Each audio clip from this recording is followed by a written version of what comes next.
Well, Charlie, coming back to Chicago after World War II and working as you did, getting back into radio, you also had other interests, I know, from an early age on in jazz, and I want to talk about that. Well, it was really more than just an interest. It wasn't I suppose jazz was the single shaping force of my life. How so? When in my hometown, Fond du Lac, Wisconsin, it was a people wore heavy clothes. The farmers wore heavy shoes and overalls. The businessmen wore heavy suits. It was a typical Midwest working kind of town. And I'd heard some phonograph records of the jazz bands, the swing bands. And all through Wisconsin, and especially around Fond du Lac in those days, there were many dance pavilions. People, before television, would go out and dance. I don't remember any other kind of formal entertainment for young people. And they danced in these pavilions to a dance band that would come through, play one night, then they'd move on, and then they'd skip a night, and another band would come in to take their place. They'd play, skip a night, and then they'd move on someplace else. So there were different bands coming in all during the summer and fall and spring, not so much in the winter. And with all the kind of heavy suited people that I grew up with, these guys would come in, particularly the black bands, and they were so sharp. Their suits had big lapels, and they wore big pinky rings and pointed shoes, and jazz musicians walked differently than regular people did.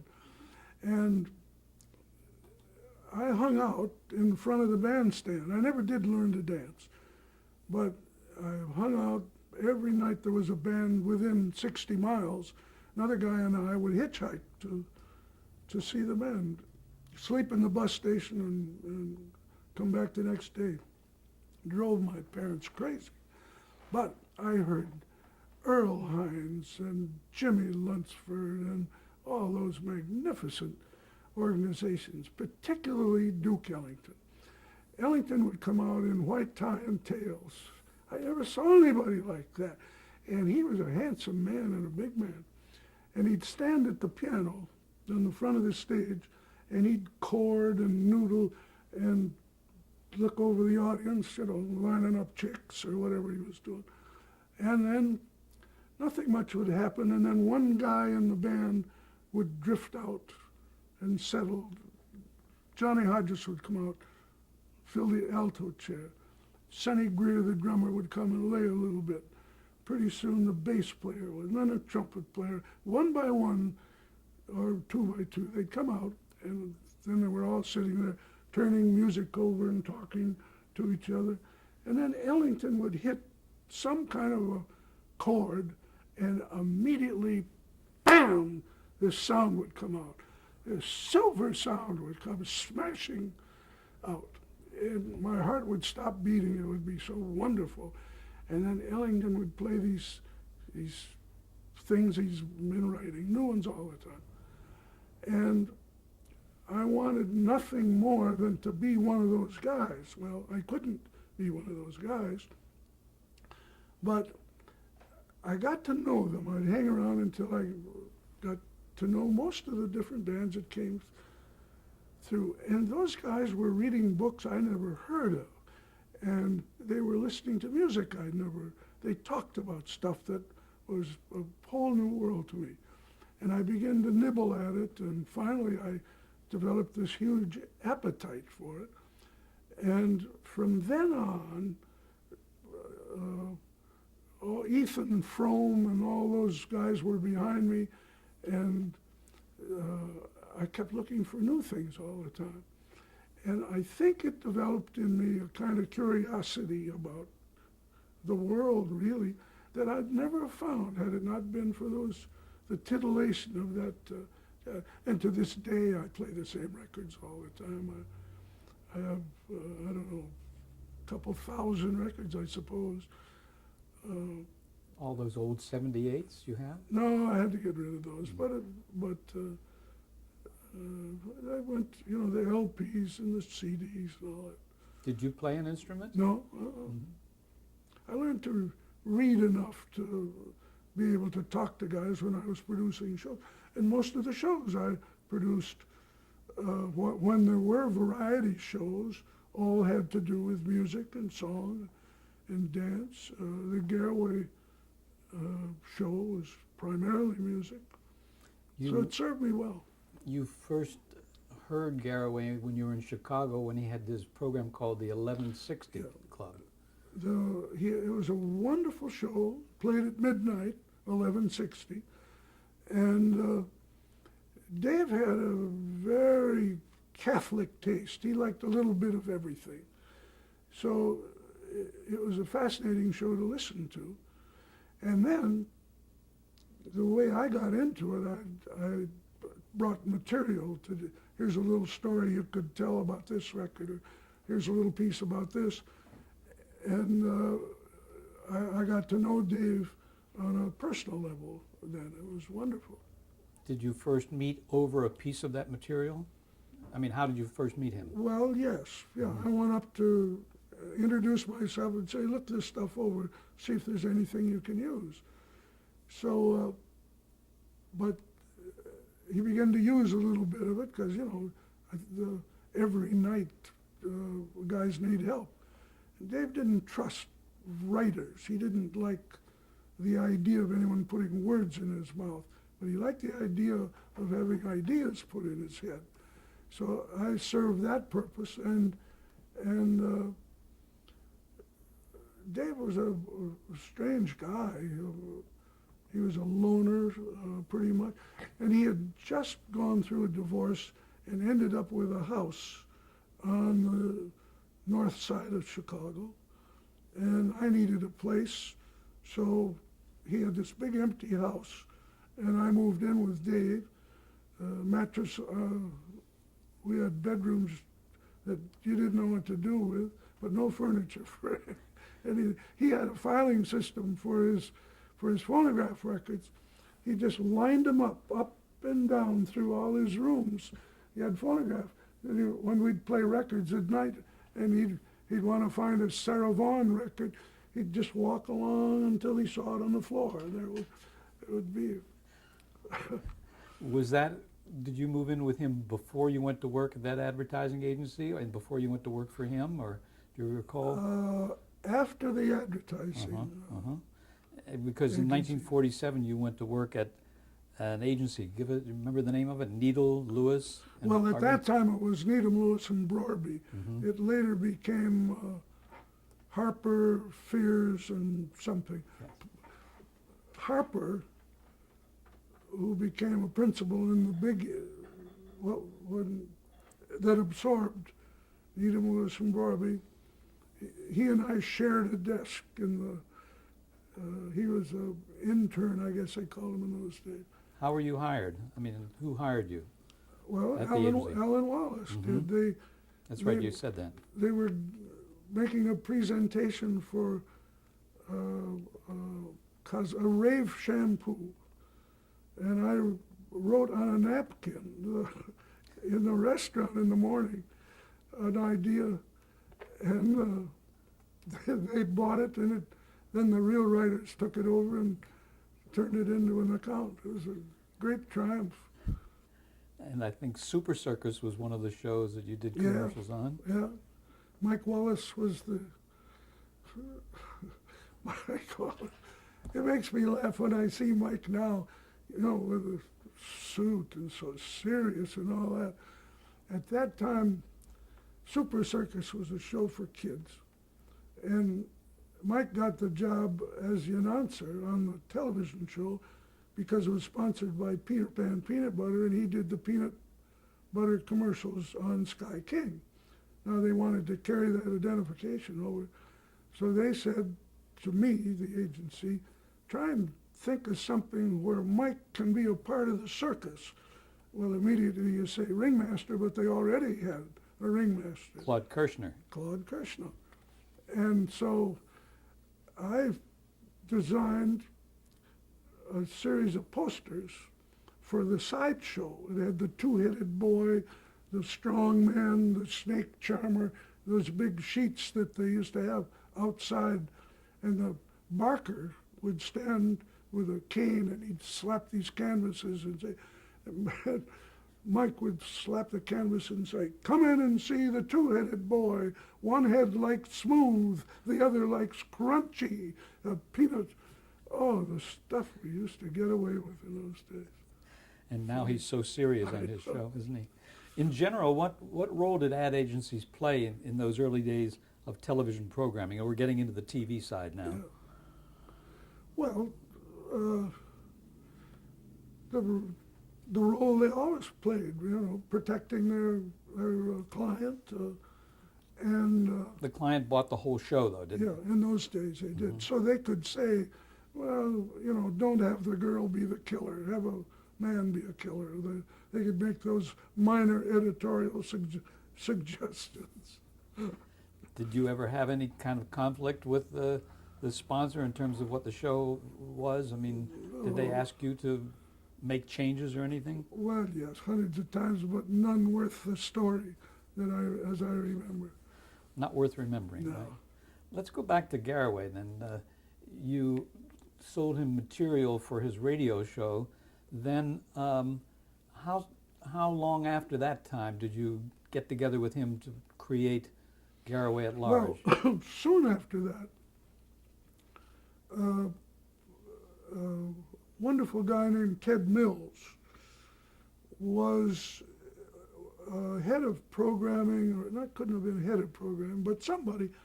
He came in from New York to Chicago to, I guess that would be his title, head of programming. Reported to the great figure Jules Herberville, who was head of the radio station.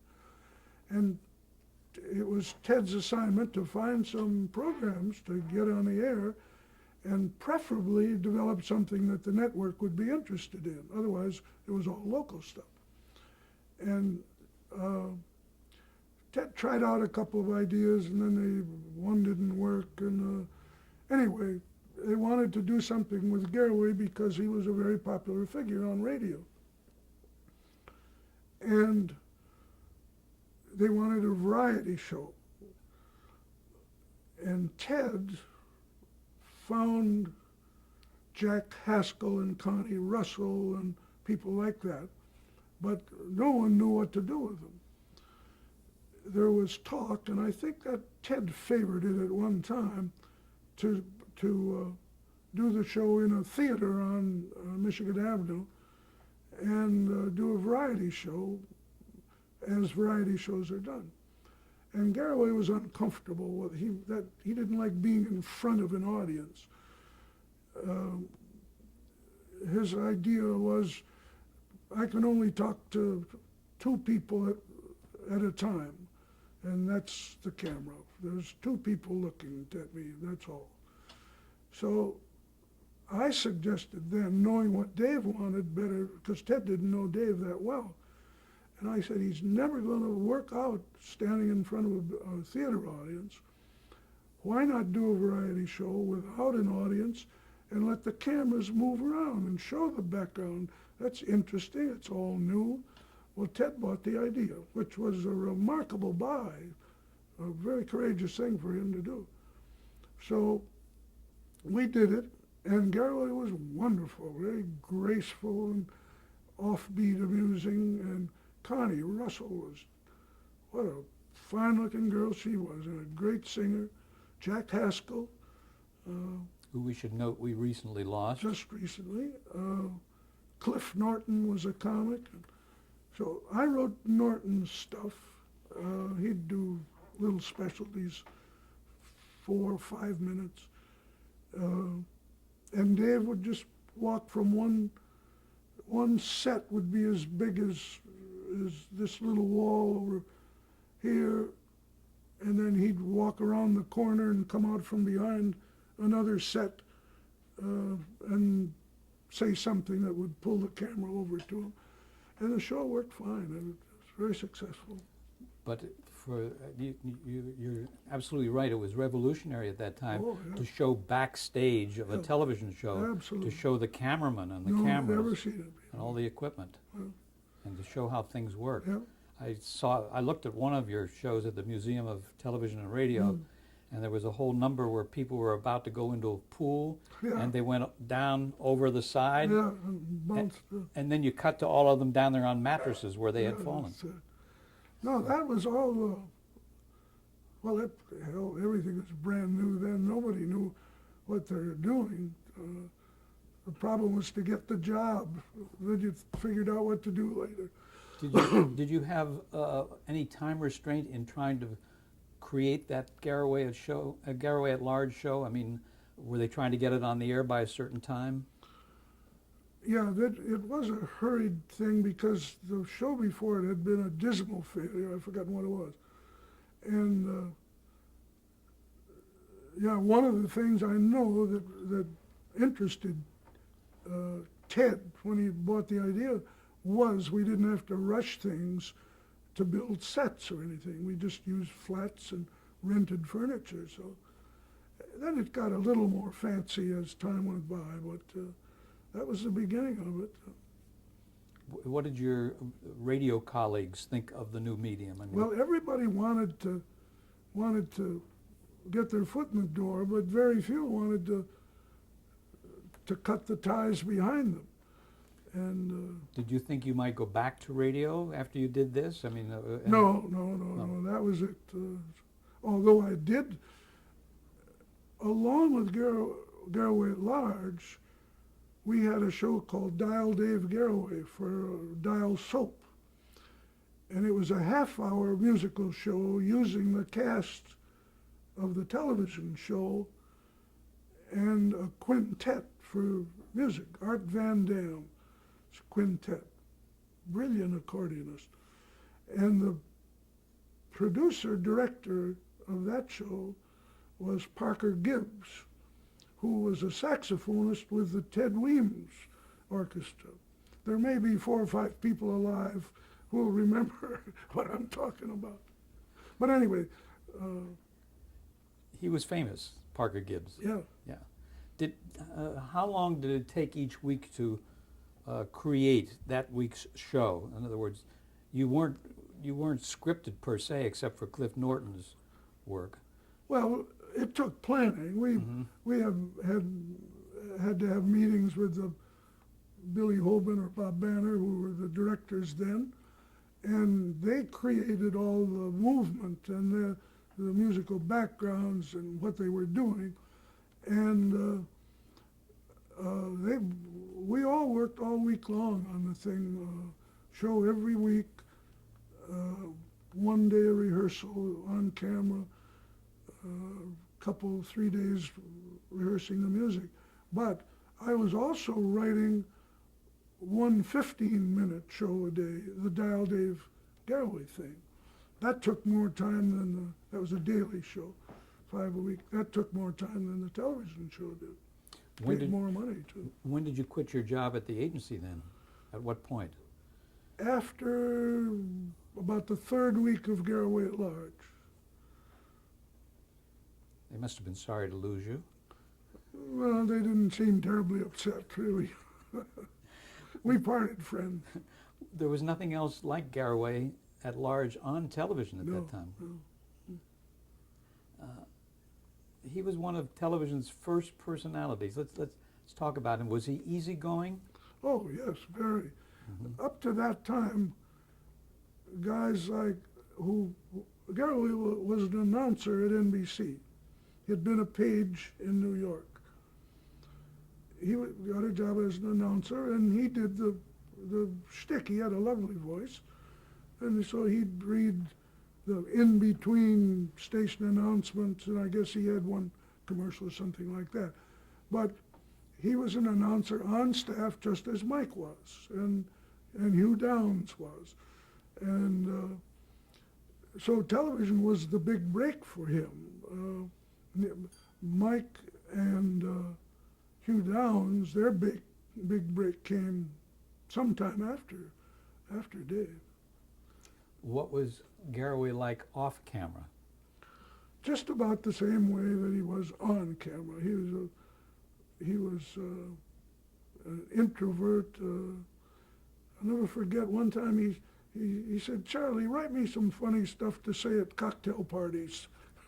You can't do that, Dave. That's what he wanted to do, but he wasn't good at it. His big out was there was an amazing black church leader, not Father Coughlin was Father white. Divine in No, New York? but like Father Divine, but I think he's in Philadelphia or someplace like that.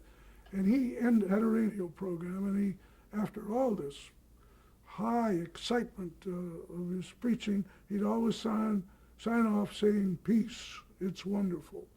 That was his. So Dave thought that was the greatest sign-off of the world and adopted. At the end of all his programs, he always said, "Peace." Well, he found that it worked instead of any conversation. The other guy would say, "I think the Cubs should have won the game." Dave would say, "Peace," which meant you're right or you're wrong, depending on how you felt about it. But he used peace to, whenever he couldn't think of anything else to say, he used to say that. And But he was so shy. We had a radio show at one time or another.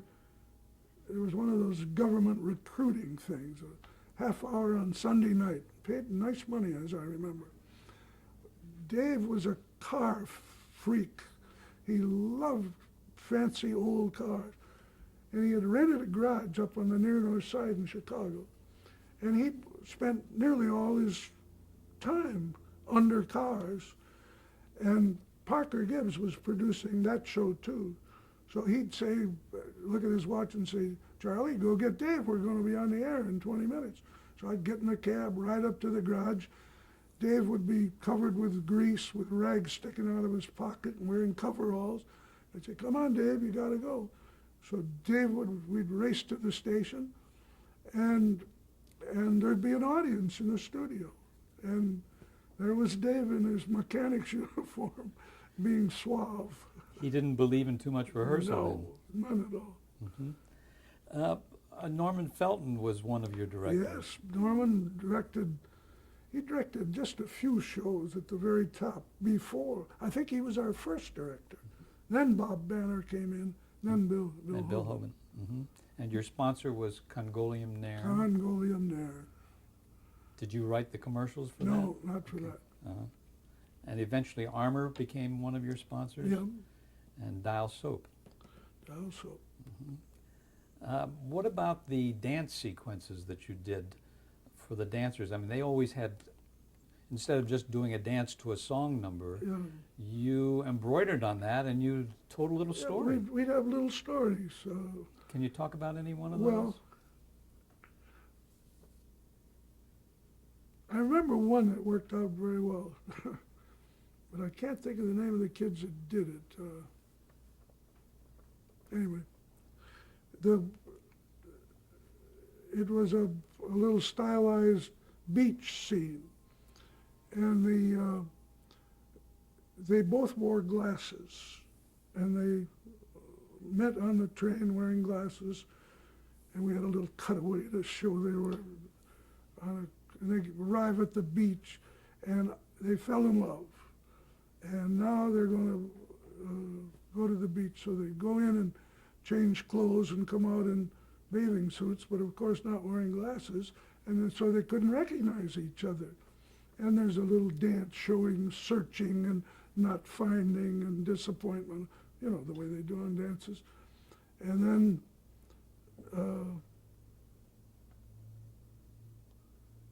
anyway, it ends up a big tragedy because they took their glasses off. And they never got together. Never got together again. There was another twist on it. I forgot what it was.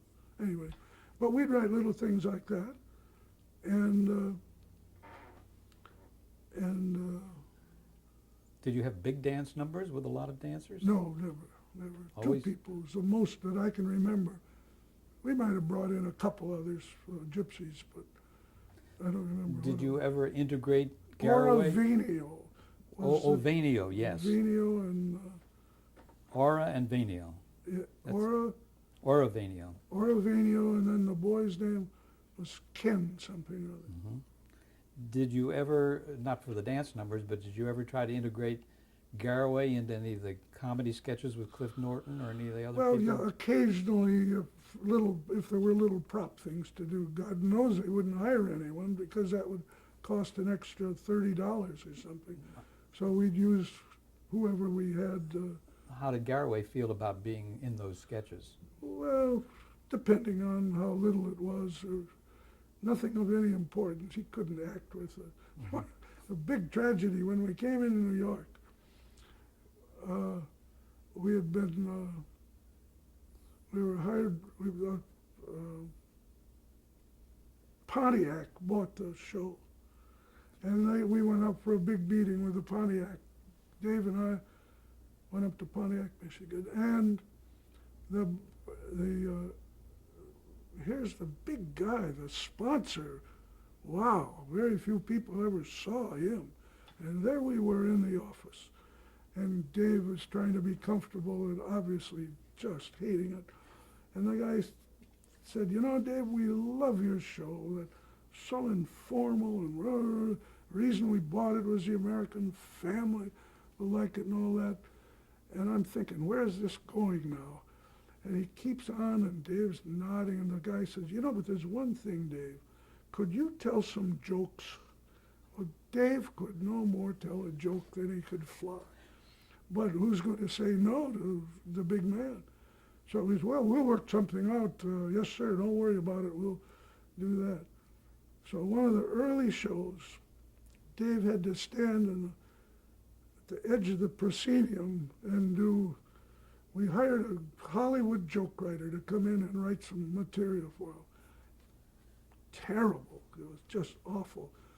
So we finished out 13 weeks, and I think they renewed for another 13 for some reason. But the big man hated the show after that. Terrible, terrible thing. And they dropped the sponsorship Yeah. eventually, yeah. Before we go beyond it, I want to ask you about the meaning of milk bottles. Do you remember that phrase that they used? Oh, yes. At the end of There were taglines. at the end of the Garraway at Large show, the before credits rolled, there was a cut to Dave, and Connie Russell had just been singing a song called Black Coffee. And the whole thrust of the song was, my lover's gone, I'm all alone, drinking black coffee. The song goes on like that. So we came up on Dave, and he's drinking milk out of the bottle, and said, show came to you from Chicago, see you soon, and swilling milk. And it played really funny. Something about Dave doing that made it work. Let's pick that up in just a moment. Yeah.